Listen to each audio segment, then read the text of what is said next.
Voilà, Poutine a envahi l'Ukraine. Il a déjà conquis certains territoires qu'il ne rendra certainement pas.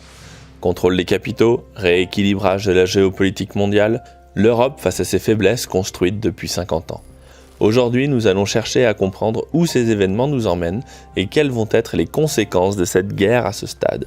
Est-ce que le conflit peut réellement dégénérer en Troisième Guerre mondiale ? Allez, c'est parti.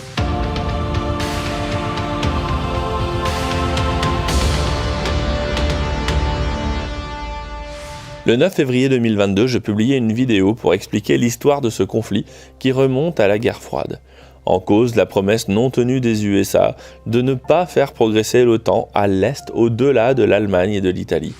En un mot, la Russie prépare un affrontement avec l'Occident et en particulier l'OTAN depuis l'arrivée au pouvoir en 2000 de Poutine, et cet affrontement s'est cristallisé sur l'Ukraine dans la tête des dirigeants russes depuis 2014 suite au renversement du gouvernement certes corrompu mais pro-russe de Viktor Yanukovych lors des événements de Maïdan. Le 27 février, je publiais une seconde vidéo intitulée « Échec et mat », car la Russie de Poutine a lancé l'offensive sur l'Ukraine et la seule question qui prévaut depuis est de savoir à quel point il ressortira gagnant de ce conflit. Il y a plusieurs objectifs à cette guerre, et pour l'instant, Poutine en a remporté un, à savoir récupérer de nombreux territoires stratégiques sur l'Ukraine de l'Est, dont la population lui est plutôt favorable. Il faut se rappeler que ces populations de l'Est, russophiles, russophones et en partie russes tout court, étaient fortement stigmatisées par le gouvernement pro-européen en place depuis les événements de Maïdan. Cet objectif est atteint. Aujourd'hui, la carte se redessine autour des conquêtes de la Russie. Sur cette carte, vous voyez que la Russie a bientôt réussi à prendre tous les territoires qui vont de la mer Morte à la Biélorussie en passant par les régions de Donetsk et Lugansk. Si cette guerre s'arrêtait aujourd'hui sans que Kiev ne soit renversé, Poutine aurait quand même gagné cette guerre. Ensuite, si Poutine réussit à faire tomber Kiev, le plus probable c'est qu'il installe un gouvernement pro-russe et mécaniquement corrompu à la tête du pays pour neutraliser l'influence de l'OTAN dans cette région pour un bon paquet d'années. La Russie pourrait arrêter son avancée et ce serait sûrement la fin du conflit armé.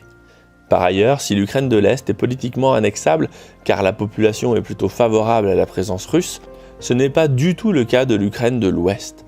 Si Poutine voulait réellement annexer l'Ukraine, alors il est probable qu'il se heurterait à une résistance très forte de la population et l'Ukraine pourrait devenir son Afghanistan. Ce serait une très mauvaise évolution de la crise, car devant l'inaction de l'Occident, cela pourrait signifier qu'il compte poursuivre vers les pays baltes par exemple. Rappelez-vous qu'en décembre, il a envoyé un ultimatum à l'Occident. Il y avait deux conditions essentielles dans cet ultimatum. Le premier, l'Ukraine doit rester neutre par rapport à la puissance militaire occidentale. Le deuxième, les frontières de l'OTAN doivent revenir à leur état de 1997. Si on peut imaginer une sanctuarisation de l'Ukraine, revenir aux frontières de 1997 serait bien plus problématique, car cela signifie que l'OTAN lâche tous les pays de l'Est en leur disant « Désolé les gars, mais l'OTAN n'a pas les moyens de faire face à la Russie et de vous défendre. » Jack ! Hey. Même si la Russie s'engageait à ne pas envahir les pays de l'Est dans un tel cas, politiquement ce serait une capitulation intégrale devant la Russie. Aujourd'hui, c'est juste impensable. Oh, tu restes là, t'as pas le droit de faire ça, arrête. Donc, soit Poutine en reste à une annexion des régions de l'Est de l'Ukraine, car la guérilla de la population locale devient insoutenable, soit il parvient en plus à renverser le régime ukrainien pour installer un régime corrompu sous contrôle. Dans tous les cas, il gagne et l'Occident a perdu la face. Je peux vous expliquer très précisément. Taisez-vous, vous êtes un naze. Pour comprendre à quel point l'Occident a perdu, il faut comprendre plusieurs choses. La seule chose qui fasse vraiment peur à Poutine, c'est la puissance de feu des Américains, puisque les Européens se sont désarmés il y a bien longtemps, au motif fallacieux que l'OTAN assurerait la protection de l'Europe. Or, le général Vincent Desportes explique très bien que les USA ne défendront pas l'Europe. Nous devons être prêts à assurer notre défense, et tant que nous croirons que les États-Unis viendront nous défendre, eh bien, nous ne serons pas défendus. Le soldat Ryan ne reviendra plus jamais mourir sur nos plages, et Joe Biden l'a dit, je n'enverrai pas un soldat mourir pour l'Ukraine. Il l'a répété lui-même, et Trump l'a dit de manière extrêmement claire. C'est pour ça, l'OTAN nous donne une illusion de défense et fait baisser nos budgets militaires. Il est temps de retrouver une souveraineté et une autonomie.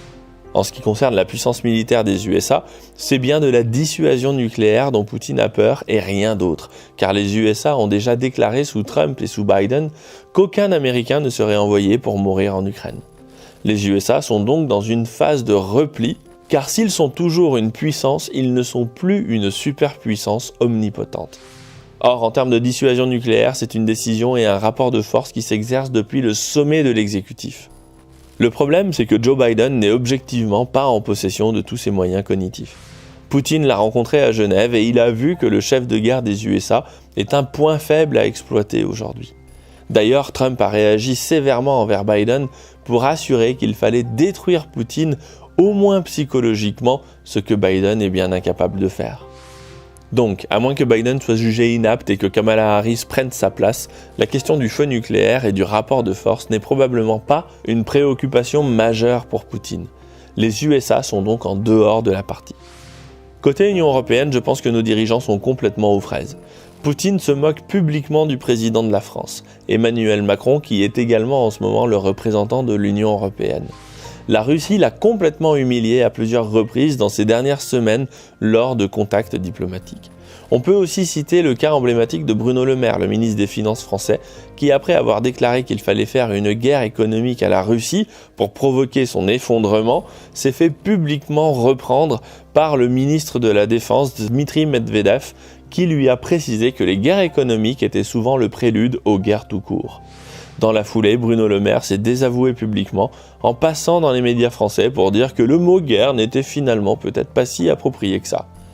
C'est une humiliation supplémentaire et il ne faut pas croire un instant que la Russie se sente menacée par ce genre de politiciens. Le fait est que les Occidentaux n'ont pas les moyens de lutter contre la Russie.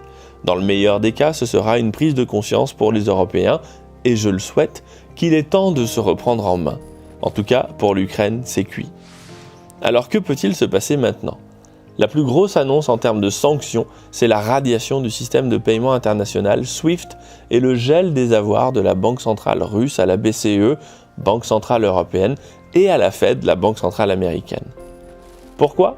Car si ces sanctions sont réellement mises à exécution, alors les Européens ne seront plus en capacité de payer le gaz russe. Contrairement à ce que je lis, les réserves de change de la Russie, à la BCE et à la Fed en dollars, représentent une petite fraction des réserves russes et ont été laissées là pour permettre à l'Europe de s'approvisionner en gaz.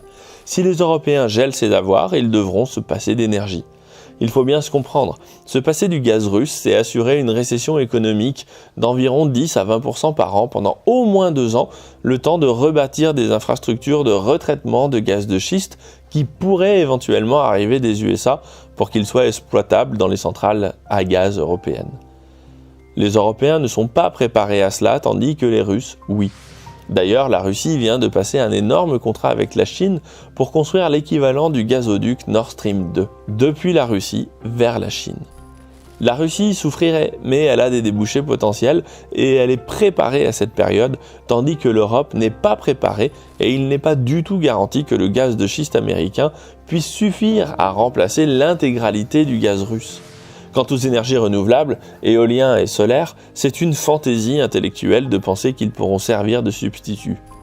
Non seulement on n'est pas sur les mêmes ordres de grandeur, mais en plus ces énergies nécessitent autant de puissance gaz installée pour assurer les périodes sans vent et sans soleil. J'ai donc du mal à croire que les menaces sur SWIFT soient réellement sérieuses au-delà des effets d'annonce. Si c'est tout de même le cas, l'Europe a bien plus à perdre que la Russie. Comprenez bien que l'économie de la Russie, c'est essentiellement des exportations d'énergie et des exportations de matières premières. Si l'économie russe est aussi pauvre, c'est précisément car Poutine a bâti son économie pour être dédollarisée et résiliente face aux crises. En 20 ans, il a appliqué une cure d'austérité énorme à sa population pour qu'elle soit capable de supporter une crise comme celle-ci. Mais alors, que peut-il se passer en Europe ?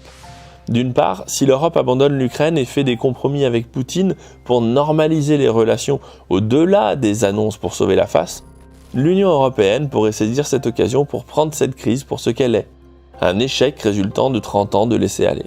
Si cette crise est l'occasion d'un électrochoc pour se remettre sur les rails, ce serait la moins mauvaise solution. Par contre, si l'Europe s'entête et va jusqu'à se couper du gaz russe, alors ce sont les économies européennes qui risqueront l'effondrement. Je ne suis pas du tout certain que les populations européennes soient prêtes à endurer ce que les Russes endurent depuis la fin de la guerre froide. Si on en arrive là, la prochaine étape, ce sera le contrôle des capitaux et des changes. Puisque les économies des pays européens plongeront, il faudra vous interdire votre accès à l'épargne. Plus de virements à l'étranger en dehors d'un périmètre bien précis. Éventuellement un gel des assurances-vie car beaucoup d'épargnants chercheront à reprendre leurs billes et on pourrait aussi voir des interdictions sur les crypto-monnaies. Par exemple, on peut très bien imaginer que les banques et les exchanges se voient interdits de prendre et d'envoyer des cryptos sur des wallets privés. C'est pour ça que dans ma lettre d'investissement que je co-rédige avec Didier Darcet, nous vous proposons une stratégie d'investissement pour vous diversifier et aussi pour disposer légalement d'un compte à l'étranger. Nous vous expliquons aussi comment acheter du Bitcoin et j'envoie régulièrement des alertes par email dans les périodes de crise pour vous donner en direct les dernières informations dont je dispose. Pour vous abonner, cliquez sur la fiche qui apparaît en haut à droite de l'écran ou via les liens en description.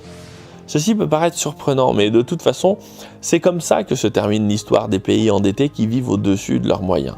Là, il s'agit d'une guerre, mais le scénario de contrôle des changes et des capitaux a déjà failli se mettre en place en mars 2020 pendant la crise des mesures anti-Covid. Dans le fond, peu importe la crise qui déclenchera la fin de la partie. Que les pays de l'Union européenne se reprennent en main ou pas, nous allons vivre des temps difficiles. Il ne peut en être autrement car notre mode de vie n'est pas soutenable lorsque l'on dépense plus que ce que l'on gagne. Ce que j'espère, c'est que cette guerre n'ira pas au-delà du point de non-retour et que les partis en présence ont bien conscience qu'aussi horrible soit cette invasion, il ne s'agit que du prolongement des grandes lignes géopolitiques déterminées par l'Occident et les Russes. C'est un affrontement entre deux grandes puissances, les USA et la Russie, pour conserver leur statut d'empire. Nous reparlerons bientôt du cas de la Chine. Sur ce, prenez soin de vous, préparez-vous et à bientôt pour de nouvelles vidéos. Ciao. Si vous aimez mes vidéos, abonnez-vous et pensez bien à cliquer sur la cloche pour être notifié lorsque je publie de nouveaux épisodes. Et pour recevoir le guide de l'investissement de ceux qui y ont déjà réussi, inscrivez-vous ici.